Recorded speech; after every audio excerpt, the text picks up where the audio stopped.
When I recently posted a video on using clover as a living mulch under some plants, got a ton of questions comparing that approach to other approaches and mulching and what I like and what I don't like.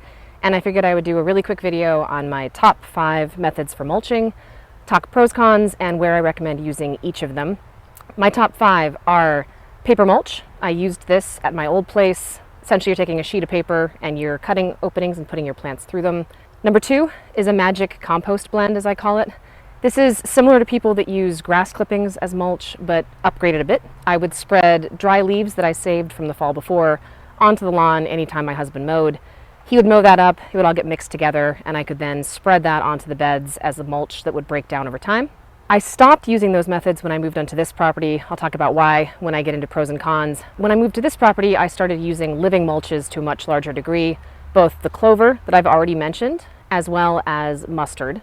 And both of those have done well for me. Again, I'll talk pros and cons.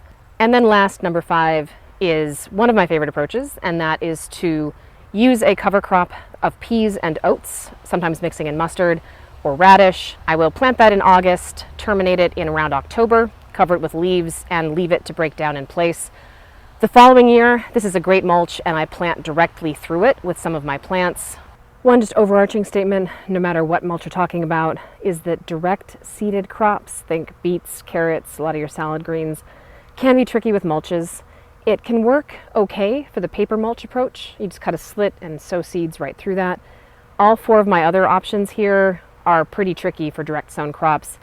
If I were to give you a garden tour right now, you would see that things like my beets and my carrots are just growing out of bare soil with no mulch. So do please keep in mind that this is mostly effective for your transplanted crops. All right, let's compare these. To start, with any mulch, your primary goal is to shield your soil. When it comes to shielding the soil, really all 5 of my approaches do well here. The only one that I'll give less than a full ball rating here is the mustard. You can see that although it does do a good job of covering the soil in general, it's almost like an open forest type of structure with these tall, thin plants.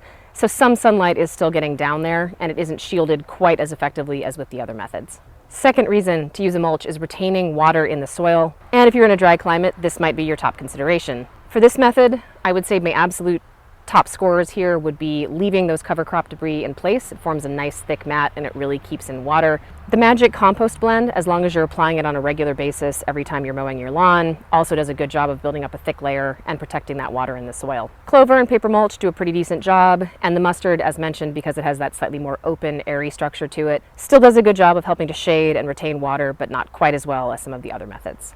Third benefit of using a mulch is to discourage weeds. If you are on a property that has a ton of weed pressure, I've discovered I have a ton of grass and black medic on my own property. Discouraging weeds might be your primary consideration. I found that the paper mulch in particular was absolutely amazing for this. It's essentially a solid, uninterrupted barrier, and I found very, very few things breaking up and growing through it. Similarly, the cover crop debris, when left in place, are really just a solid shield, and I have had very little issues with weeds growing through that.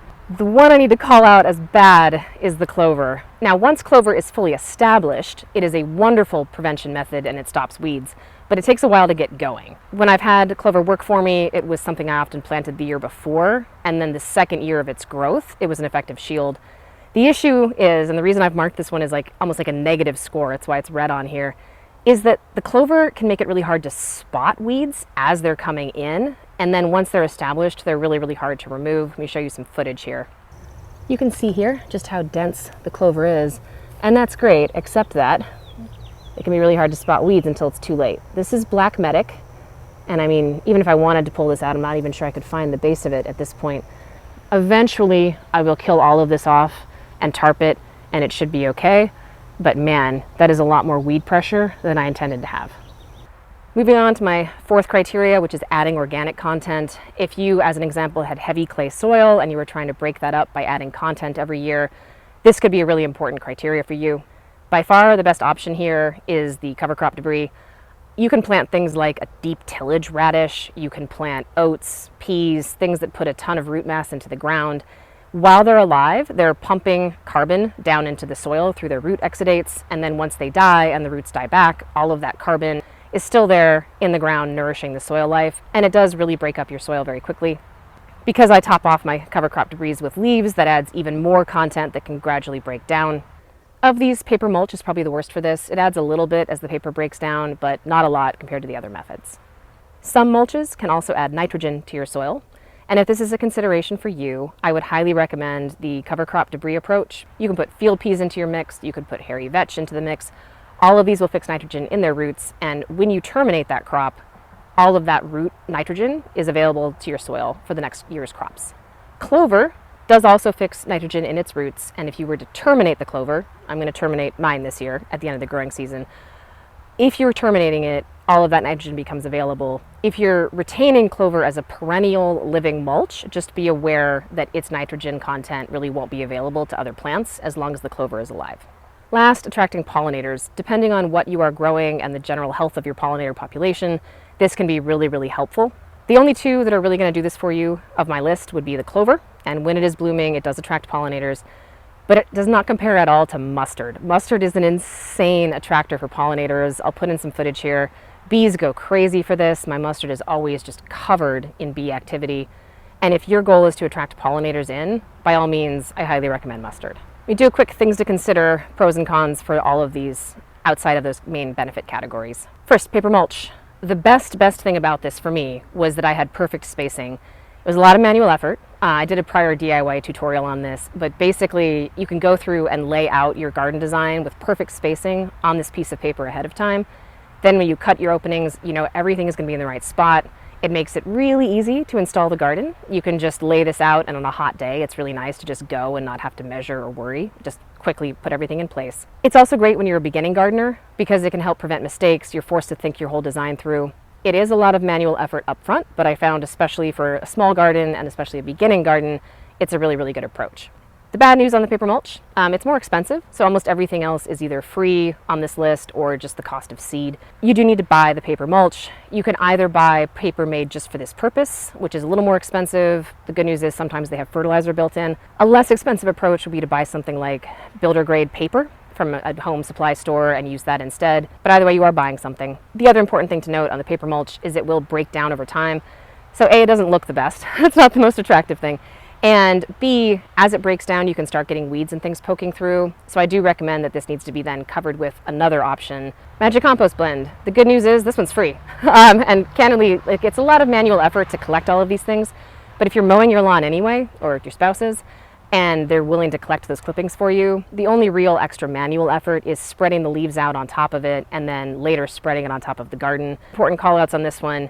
You must use untreated grass clippings. If you have a lawn that is treated with herbicides and you spread those clippings on your garden, you are going to kill everything you're trying to grow. Don't do that.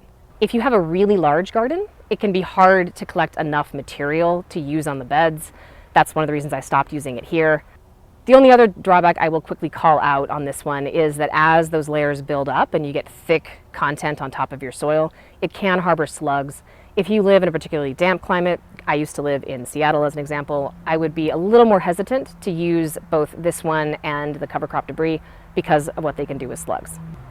Drawback on the clover, as mentioned, slow to establish, serious weed pressure, not always the best option if you only need this cover to be in place for one growing season, because by the time it gets established, it's basically time to terminate it. Mustard, so far, has not been looking like a top scorer on my list, but there's 3 things you should know about it that make it a total winner for me. First, living roots, just like the clover, very important. Second, I grow a lot of Solanaceae crops, tomatoes, peppers, potatoes, things like that, and those can be subject to specific viral diseases. Mustard, if you break it down and then incorporate it into the soil, acts as a fumigant, and it will help to prevent those viral diseases in the garden. If, like me, you grow a lot of Solanaceae crops, that is a huge thing to consider because once those viruses are in your soil, you can't plant the things you want to plant for several years until it's cleared out. The other big win for mustard is pest confusion. I especially love using this with my cucurbits. They can be prone to some really annoying pests, cucumber beetles, squash bugs, squash vine borers. If you grow those vines along the ground and you grow the mustard up around them, the strong scent of the mustard can help to deter those pests. They won't be totally hidden, but it's a little harder for them to find, and you also get all the benefit of that pollinator activity. Last method, the cover crop debris. As mentioned, slugs, and more slugs. In particular, this one I have found really does attract slugs. My slugs here seem to really go after my bean plants to the point where I transplanted some beans into it and they were pretty much decimated.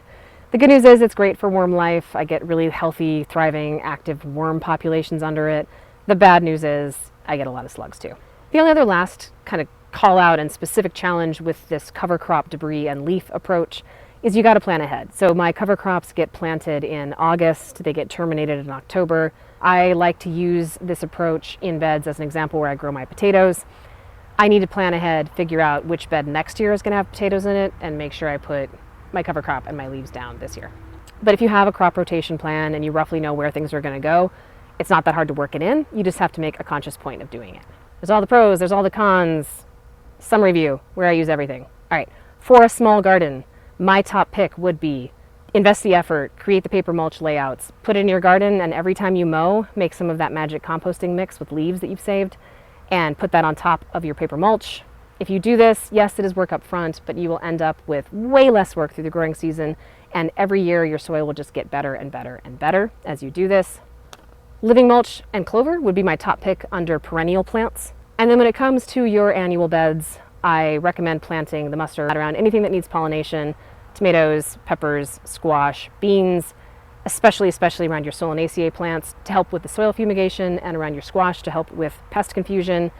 And then finally, the cover crop debris plus leaves.